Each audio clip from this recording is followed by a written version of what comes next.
Hello World et bienvenue sur Codapic. Dans cette vidéo, on va voir ensemble comment utiliser la propriété Overflow. Elle permet de créer des scrolls, de cacher des textes ou de les rendre visibles. On commence par ouvrir une div et à l'intérieur, on y met un titre. On ouvre donc un H1 et on écrit le Overflow. À présent, on va créer un texte avec la balise P qui a pour classe partie Overflow. Et on lui donne le texte suivant. Voici un exemple d'Overflow. Puis, on la copie et on la recolle jusqu'à avoir un petit paragraphe. À présent, allons dans la partie CSS. Donc là, ce qu'on va faire, c'est créer une zone pour la propriété Overflow.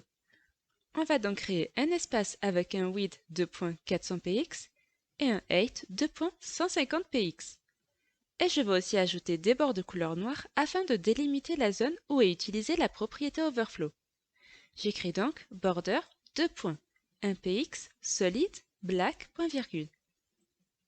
Et si vous suivez mes vidéos depuis le début, maintenant vous devez savoir que solid représente un trait simple, le 1px la largeur et black la couleur. Maintenant je termine en donnant un arrière-plan de couleur bleu clair avec background-color de point light blue. Enfin, je finis avec la propriété overflow de point visible point virgule. À présent, allons voir ce que ça donne. Comme vous pouvez le voir, une partie de notre texte est dans la zone en bleu et une autre non. Et celle qui n'est pas présente de la zone bleue peut être cachée grâce à la propriété Overflow. À présent, retournons donc dans notre CSS. Maintenant, nous allons juste changer le visible par hidden et on retourne voir notre site. Super, comme vous le voyez, le texte qui dépasse la zone bleue est caché. À présent, on va créer un scroll dans la partie CSS.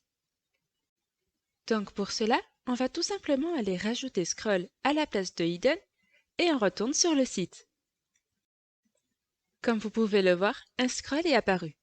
À présent, je vous propose de retourner sur le CSS afin d'utiliser la propriété Overflow 2.auto.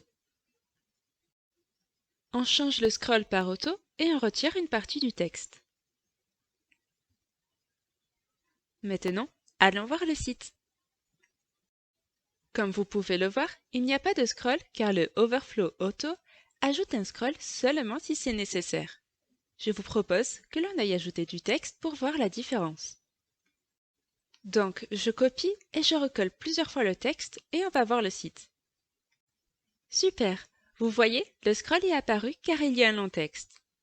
C'est à présent la fin de cette vidéo, mais on se retrouve la semaine prochaine pour la suite de vos cours. Si vous avez aimé cette vidéo, n'hésitez pas à liker et à vous abonner. À bientôt!